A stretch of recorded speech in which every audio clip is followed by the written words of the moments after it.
In January 2024, I had a complete mental health breakdown. This isn't about overcoming a rough patch. This is about a total and utter breakdown, and following that, a diagnosis of severe clinical depression.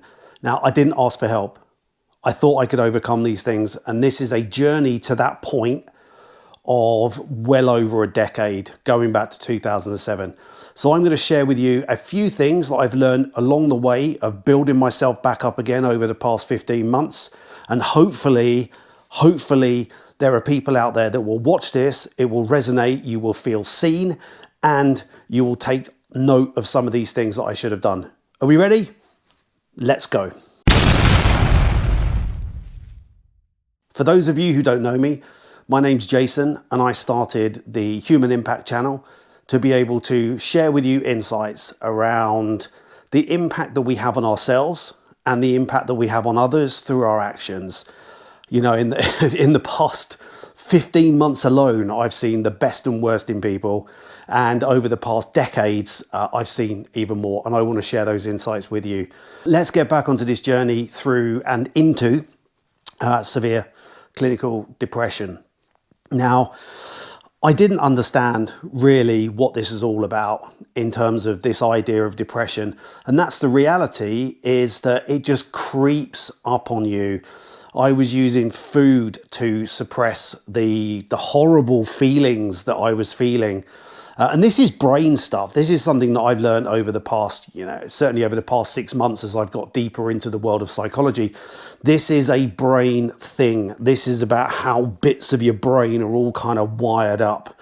And I was using food, I was using alcohol. My business that I ran into collapse through chasing those happy feelings. Someone books through the business, happy feeling, go and chase another one, go and chase another one. All of these things, bottles of wine, going to the pub and sitting there and escaping this stuff that goes on in the brain. And when I got the diagnosis and they put me onto medication, once those meds kicked in, the antidepressants, it's like someone turned the lights back on in my world. And that's what allowed me the time and space to be able to get to grips with what was happening, to be able to go and talk to therapists, to be able to go and look at the self-help strategies, to stay away from alcohol. I mean, I haven't touched a drop of alcohol for a very long time. Huge, I say huge, we're talking, I think I had a half a glass of Prosecco a year ago. And that was it, to be with someone for their birthday. But that was it. I just don't feel that I need these things anymore. Okay, I do enjoy a bit of food and stuff, but the alcohol, certainly I can take it or leave it now. And it's not like I'm saying I am now I'm an alcoholic and I'm never going to touch alcohol again. The reality is that now that I've got a better understanding of the well-being aspects of who I am, these are the parts of the foundation. And it all started with asking for help. There is more help that is out there that literally I couldn't even comprehend. Now, the idea of asking for help, or the idea that you need help, is worse than the actual getting help itself. I promise you that. Not fingers crossed, I promise you that. I was ashamed, I was humiliated. I was sat someone in a crisis care cafe and there are tears coming out of my eyes, and she just put her hand on my forearm and just said, "I am so glad that you're still here." And we were then able to look at the elements of help, making sure that I had some food. Because I literally ran everything into nothing. This idea of, I don't even know what the idea was, where people were savaging me all over the internet, but being able to help to get some food in, being able to concentrate on getting sleep, being able to look at the resources that are out there for the help. And those were absolutely critical. I wish I would have done this a long time ago. I wish I was watching a video like this maybe 5-7 years ago when the red flags started to pop up, and I would have seen these things. I wish someone would have explained to me. but that's on me, right? My well-being is on me. Is it anybody else's responsibility? No, that's an absolutely no. So look, I want you from this video to consider that you may need some help, to talk to some people, to be able to go and look at the resources that are out there. And I'm going to drop a couple of bits into the description, but also five things that you can consider as part of your self-help, help yourself, help your well-being strategy. Number one, acknowledge the fear. It is freaking scary. The video that I put out there about the explanation, telling people about the food issues, about the alcohol issues, that was really scary. And it is okay to feel scared. It will get better, I absolutely promise you. And I'm as guilty of running away from these feelings as anybody, right? And that's what led to this breakdown point, was suppressing them, suppression, the depression, if you so will. That's just terrible, isn't it? Yeah, so acknowledge the fear. It is okay and it is understandable. It is not abnormal to feel scared. Number two, vulnerability. It is okay.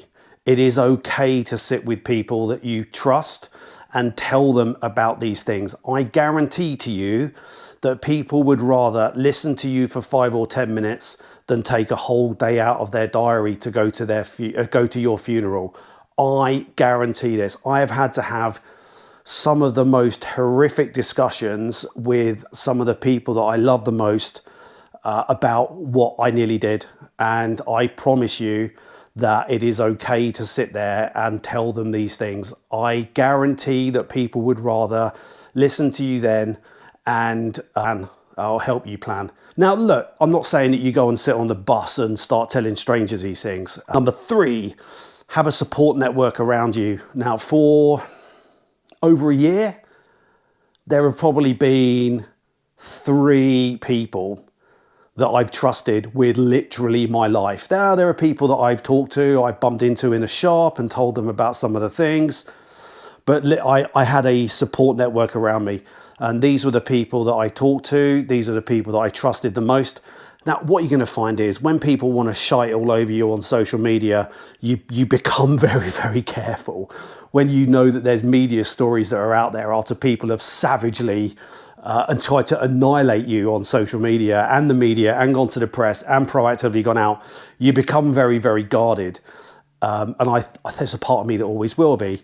But that meant that I could really kind of put blinkers on as to people that I trust. And that really helped me out, because that support network are people that I was able to talk to be able to share the deepest feelings. And that was really important. So I would say number 3 is get a support system in place. Number 4, learn to understand your warning signs. Like for me, it is that strong desire to smash loads of food in. And that is a thing. There are times where even recently, where I've just suddenly gone, oh, let me just toodle off to the shop and get myself some that there chocolate. But I've walked down there and then I've gone, turn right, walk up the hill, turn right, come back to where I live again.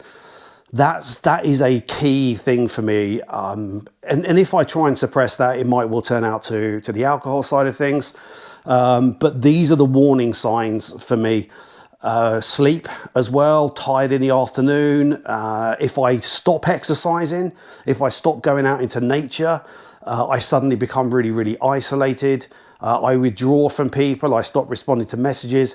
So I've started to understand more about what those warning signs are. And they're all going to be individual, but it's about you getting to grips with what those trigger points might be. And this is counseling and therapy for me as well.